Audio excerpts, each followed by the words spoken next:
Hello friends, कैसे हैं आप लोग। उम्मीद करता हूं कि आप सब अच्छे से रेलवे ग्रुप डी का इंतजार कर रहे होंगे और भैया बहुत जल्दी वैकेंसी आएगा। फ्रेंड्स, आज के वीडियो में हम जानेंगे रेलवे ग्रुप डी भर्ती में भैया 2025 में कौन कौन से वो जरूरी डॉक्यूमेंट है जिसके बिना भैया आप फॉर्म ना बिल्कुल नहीं भर सकते हो। बहुत बच्चों ने मुझे कमेंट किया कि भैया एक सेपरेट वीडियो बनाइए जिसमें रेलवे ग्रुप डी के लिए भैया आईटीआई नॉन आईटीआई दोनों के लिए इंपॉर्टेंट डॉक्यूमेंट क्या क्या लगेगा। तो इस वीडियो में हम 8 ऐसे डॉक्यूमेंट है फ्रेंड्स, 8 ऐसे डॉक्यूमेंट है जिसमें से एक भी अगर आपके पास मिस होता है, नहीं होता है, तो मेरे भाई रेलवे ग्रुप डी में फॉर्म भरने का सपना ही रह जाएगा। सब कुछ डिटेल में बता रहा हूं, वीडियो यूट्यूब पे नहीं है जो अच्छे से डिटेल में बताए। फ्रेंड्स, आपसे एक रिक्वेस्ट है, वीडियो को पूरा देखो मेरे भाई, और वीडियो अगर इंफॉर्मेटिव लगे तो शेयर जरूर करना इस वीडियो को। आइए स्टार्ट करते हैं फ्रेंड्स, जैसे कि आप सबको पता है कि हर साल रेलवे ग्रुप डी भर्ती में कुछ ऐसे इंपॉर्टेंट डॉक्यूमेंट्स होते हैं जिसके बिना भैया काम चलता नहीं है। इस बार हमारे पास टोटल 8 डॉक्यूमेंट में से सबकी बारी बारी में एक एक डॉक्यूमेंट कितना ज्यादा महत्वपूर्ण है रेलवे ग्रुप डी भर्ती के लिए भैया आप खुद जान जाओगे। सबसे पहले फ्रेंड्स हमारे पास आता है मार्कशीट, ठीक है, 10th क्लास का मार्कशीट। अब रेलवे ग्रुप डी भर्ती 2025 सबसे पहला जो आता है इसेंशियल डॉक्यूमेंट भैया चाहिए ही चाहिए। 10th की मार्कशीट नहीं होगा तो भैया आप एग्जाम ना अपेयर ही नहीं हो सकते, भर ही नहीं सकते फॉर्म रेलवे ग्रुप डी का। तो 10th का मार्कशीट नंबर 1 पे आता है फ्रेंड्स, और ये बहुत जरूरी है। सेकंड नंबर पे आता है, क्योंकि एलिजिबिलिटी आपका 10th है, तो भैया 10th की मार्कशीट के बिना तो काम तो चलेगा ही नहीं, और ये आपको अपलोड करना पड़ेगा। 10th की मार्कशीट भैया स्कैन करके 100 KB के अंदर में आपको अपलोड भी करना पड़ेगा, ये चीज ध्यान रखना फ्रेंड्स, ठीक है। अब सेकंड नंबर पे आता है भैया DOB प्रूफ। अब बोलोगे कि भैया इसके बारे में तो हमें पता ही नहीं, ये DOB प्रूफ क्या है। DOB प्रूफ मतलब आपके डेट ऑफ बर्थ का कोई एक आईडी प्रूफ होना चाहिए आपके पास। तो डेट ऑफ बर्थ का जो सबसे ठोस पुख्ता भैया आपके पास जो सबूत होता है ना, वो भैया मार्कशीट होता है। 10th की मार्कशीट होता है भैया आपके पास, जो डेट ऑफ बर्थ की प्रूफ में होता है, 10th की मार्कशीट आपके पास होता है भैया। तो अगर आपके पास 10वीं का मार्कशीट, ऑब्वियसली बात है सबके पास होंगे ही होंगे, तभी तो रेलवे ग्रुप डी के फॉर्म का इंतजार कर रहे हो, फॉर्म अप्लाई करोगे, ठीक है। तो डेट ऑफ बर्थ के प्रूफ में आप 10th की मार्कशीट लगा देना। 2 डॉक्यूमेंट हमने बात कर ली। अब बात तीसरे डॉक्यूमेंट की करते हैं भैया। आपके पास ना पासपोर्ट साइज फोटोग्राफ होना चाहिए। बहुत बच्चों का 2018 में भैया फॉर्म रिजेक्ट हुआ था फोटोग्राफ को लेके, क्योंकि बच्चों के मन में बहुत डाउट रहता है भैया। इसलिए भैया आराम से एक एक चीज ना डिटेल में आप लोगों को बता रहा हूं फ्रेंड्स। फोटोग्राफ कैसे आपका लेटेस्ट वाला, ऐसा नहीं कि बैकग्राउंड में आप भैया कुछ भी झरना गिर रहा है, बारिश हो रहा है, या फिर रंग बिरंगे हरी भरी मौसम, ऐसा नहीं चलेगा। कुछ भी पुल के ऊपर भी फोटो खींच रहे वो वाला नहीं। आप फोटो स्टूडियो जाके मेरे भाई फोटो खिंचवा लेना, passport size photo plain T shirt में खिंचवा लेना या फिर प्लेन शर्ट में। चेक शर्ट मत पहनना, बाद में प्रॉब्लम आता है, बिल्कुल प्लेन होना चाहिए, ठीक है। और जब ऑफिशियल नोटिस आएगा, एक और बार मैं ये वीडियो लेके आऊंगा, उसमें और ना ये देखूंगा स्पेशली कि भैया जो पासपोर्ट साइज फोटोग्राफ मांगा गया है, क्या उस फोटोग्राफ में आपका नाम या डेट ऑफ बर्थ भी बोला है क्या मेंशन करने को। ये तभी पता चलेगा फ्रेंड्स जब official notice railway group D की तरफ से आएगा, RRB की तरफ से।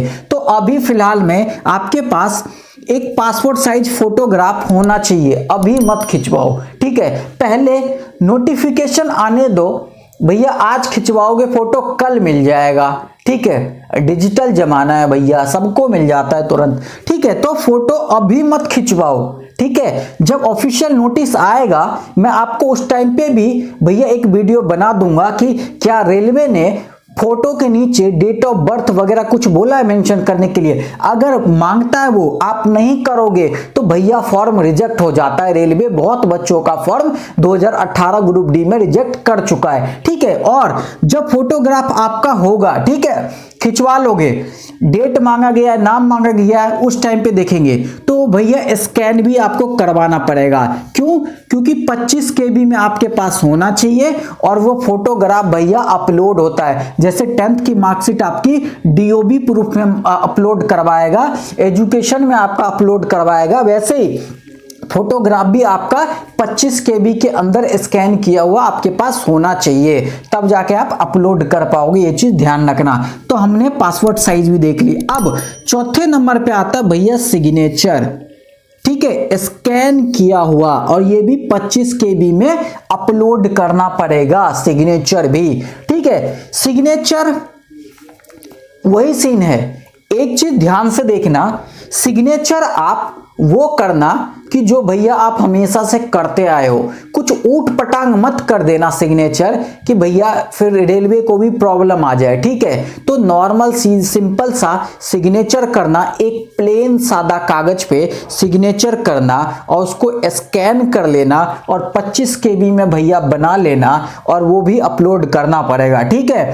तो सिग्नेचर का हो गया। सिग्नेचर चाहे तो आप अभी से तैयार करके रख सकते हो 25 KB में स्कैन किया हुआ। ये सब कहां से स्कैन करोगे? ये सब भैया जो वहां पे साइबर कैफे होगा, ठीक है, डिजिटल स्टूडियो वगैरह होगा, ठीक है, जिसके पास कंप्यूटर ऑनलाइन काम करता होगा आपके गांव कस्बे शहर में, ठीक है, तो आप एक बार उनके पास चले जाना, वो कर देंगे आपको, ठीक है, 150 रुपए लेंगे, कर देंगे। अब ये भी हो गया भैया सिग्नेचर। अब भैया पांचवा बहुत इंपॉर्टेंट चीज है भैया, इंपॉर्टेंट तो 8 के 8 है, इनमें से एक भी चीज नहीं होगा तो फिर फॉर्म नहीं भर पाओगे भाई। सिंपल सीधा साधा फंडा है। पांचवा चीज भैया आपके पास ना एक चालू मोबाइल नंबर होना चाहिए, ठीक है। पांचवा बहुत इंपॉर्टेंट है, मोबाइल नंबर। क्यों? जब आप रेलवे ग्रुप डी का फॉर्म भरोगे, रजिस्ट्रेशन करोगे, स्टार्टिंग में भैया आपको रजिस्टर करना पड़ता है, ठीक है। तो रजिस्टर जब करोगे तो आपके पास एक वैलिड मोबाइल नंबर, चालू मोबाइल नंबर होना चाहिए, OTP आता है, और साथ साथ भैया रेलवे के जितने भी इंफॉर्मेशन आता है आपके एग्जाम से रिलेटेड, भर्ती से रिलेटेड, आपको मैसेज से भी इत्तला किया जाता है, ठीक है। तो एक मोबाइल नंबर बहुत जरूरी है। और याद रखना भाई फ्रेंड्स कि ये मोबाइल नंबर अगर पॉसिबल हो तो आपके आधार कार्ड से लिंक होना चाहिए, ये चीज ध्यान रखना, ठीक है। और आपके पास भैया एक चालू, तो हमारे पास मोबाइल नंबर होना ही चाहिए। ये नहीं कि भैया अपने पापा मामा चाचा किसी का भी नंबर नहीं, अगर आपके पास है तो ठीक है, अगर बाय चांस, आजकल तो यार सबके पास होता है, अगर आपके पास नहीं है तब अपने पापा मम्मी या फिर अपने बड़े भाई जिसका भी देना हो, ये ध्यान रखना कि उस मोबाइल पे भैया सब कुछ आएगा, ठीक है। चालू होना चाहिए, बंद नहीं होना चाहिए, बाद में बहुत प्रॉब्लम फेस करना पड़ेगा। अब छठे नंबर पे आता है एक चालू ईमेल आईडी आपके पास होना चाहिए, ठीक है। बहुत बच्चों को ईमेल आईडी नहीं होता है, ठीक है भाई। अगर आप लोग एक एंड्रॉयड फोन चला रहे हो, स्मार्टफोन चला रहे हो, तो वो बिना ईमेल आईडी का चल ही नहीं सकता, ये चीज ध्यान रखना। आपके मोबाइल में ईमेल आईडी ऑलरेडी लॉगिन होगा तभी आप एंड्रॉयड फोन एक्सेस कर रहे हो, ठीक है। तो आपके पास एक वैलिड ईमेल आईडी होना चाहिए, क्योंकि ईमेल आईडी पे OTP वगैरह आता है, आपके फॉर्म वगैरह वहां पे बहुत सारी जानकारी आपको मिलती है। तो ईमेल आईडी भैया, अगर ईमेल आईडी नहीं बना पा रहे हो, किसी को बनाने में प्रॉब्लम, तो मुझे भैया कमेंट कर देना आराम से कि भैया मुझे ईमेल आईडी बनाना नहीं आ रहा, आप एक वीडियो बनाओ इसके ऊपर, मैं बता दूंगा कि कैसे ईमेल आईडी बनाया जाता है और स्कैन वगैरह इन सब के। और जब फॉर्म आएगा तो फॉर्म कैसे अप्लाई करोगे स्टेप बाय स्टेप, भैया सब कुछ ना पूरा कंप्लीट वीडियो आपको स्किल क्रैक यूट्यूब चैनल पे मिल जाएगा। जुड़ जाओ आप लोग हमारे साथ जो पहली बार चैनल पे आए हो। अब भैया आगे चलते हैं, ईमेल आईडी हो गया। अब 7वें नंबर पे है भैया चालू बैंक अकाउंट नंबर आपके पास होना चाहिए, चालू बैंक खाता आपके पास होना चाहिए।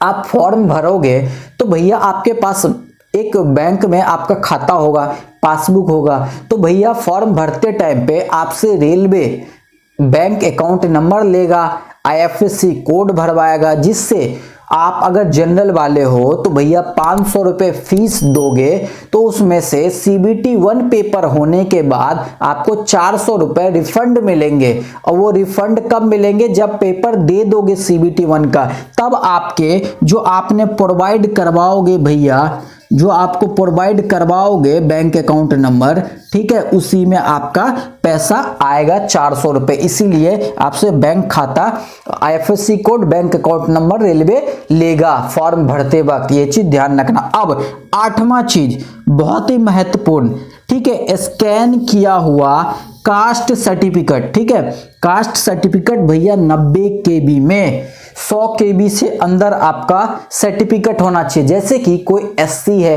ST है, OBC है, EWS, ठीक है, तो भैया कास्ट सर्टिफिकेट अभी से फ्रेंड्स स्क्रीनशॉट ले लो, इसका स्क्रीनशॉट ले लो, ठीक है, और ताकि आप भूलो ना।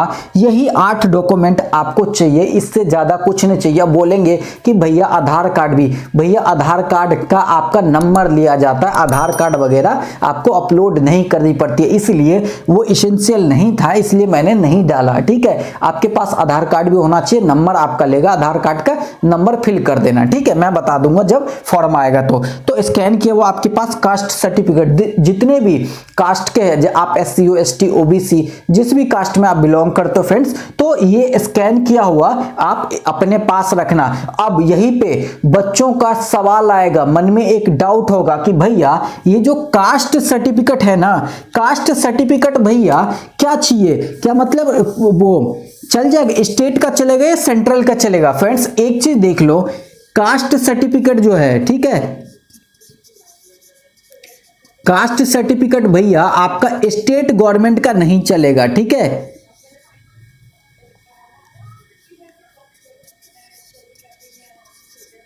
स्टेट गवर्नमेंट का भैया आपका नहीं चलेगा, ये चीज ध्यान रखना, ठीक है। स्टेट गवर्नमेंट का कास्ट सर्टिफिकेट नहीं चाहिए, सेंट्रल गवर्नमेंट का चाहिए, ये चीज ध्यान रखना। आपके जैसे कि आप SC हो, ST हो, OBC हो या फिर EWS हो, आपके पास क्या सेंट्रल गवर्नमेंट द्वारा अप्रूव्ड किया हुआ कास्ट सर्टिफिकेट है क्या? और वो भी 2 साल भैया पुराना होना चाहिए, क्योंकि NTPC एग्जाम में भैया कम से कम 2 साल मांगा गया था कि आपका कास्ट सर्टिफिकेट सेंट्रल, ठीक है, केंद्र सरकार द्वारा मान्यता प्राप्त होना चाहिए, वो भी 2 साल पुराना। तो ये चीज ध्यान रखना, तुरंत बनवा लोगे, ठीक है, जैसे कि फॉर्म आने से 2 महीने पहले बनवा लिया तो भैया वो वैलिड नहीं होगा, ये चीज ध्यान रखना। मैंने तो कास्ट सर्टिफिकेट में भैया स्टेट गवर्नमेंट का जिसका जिसका भी है भाई, क्योंकि रेलवे का नौकरी सेंट्रल गवर्नमेंट आपको दे रहा है, तो ये सेंट्रल का सर्टिफिकेट लेगा तभी वैलिड रहेगा वो सर्टिफिकेट, नहीं तो भैया जनरल में आप लोग भी काउंट होंगे, ये चीज ध्यान रखना। तो अगर नहीं है तो भाई कोशिश करो कि बनवा लो भाई अभी भी, ठीक है, वो तो बात की बात देखी जाएगी कितना पुराना मांगता है जब ऑफिशियल नोटिस आएगा। तो फ्रेंड्स आज की वीडियो में हमने 8 ऐसे पॉइंट डिस्कस किया जो फ्रेंड्स आपके पास अगर इनमें से कुछ भी मिस होता है तो मेरे भाई रेलवे में फिर फॉर्म नहीं भर पाओगे। और बहुत सारे ऐसे इसमें पॉइंट है जिसके बिना तो भैया फॉर्म रिजेक्ट होता ही होता है। जैसे फोटोग्राफ भैया, अगर मैं फोटोग्राफ की बात करूं, पासपोर्ट साइज फोटोग्राफ, ठीक है, इसके बिना भैया बहुत सारे फॉर्म रेलवे ग्रुप डी 2018 में रिजेक्ट हुआ था बच्चों का। क्यों?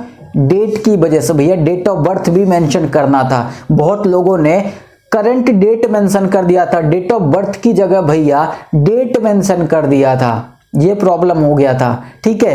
तो बहुत सारे प्रॉब्लम होता है फ्रेंड्स। ये वीडियो आज का बहुत ही भैया बेनिफिशियल है, बहुत ही यूजफुल वीडियो, इंफॉर्मेटिव वीडियो है, शेयर करो मेरे भाई जो रेलवे ग्रुप डी का फॉर्म भरना चाहते हैं, पता चले कि ये इंपॉर्टेंट डॉक्यूमेंट भैया आपके पास होना चाहिए, ठीक है, तभी रेलवे ग्रुप डी का फॉर्म अच्छे से भर पाओगे, नहीं तो भैया बाद में प्रॉब्लम आएगा और फिर मैसेज करोगे कि भैया क्या क्या डॉक्यूमेंट लगेगा। आप सबके कमेंट पे आज का वीडियो भैया बहुत ही यूजफुल, बहुत ही इंफॉर्मेटिव था। वीडियो को सेव करके रख लेना।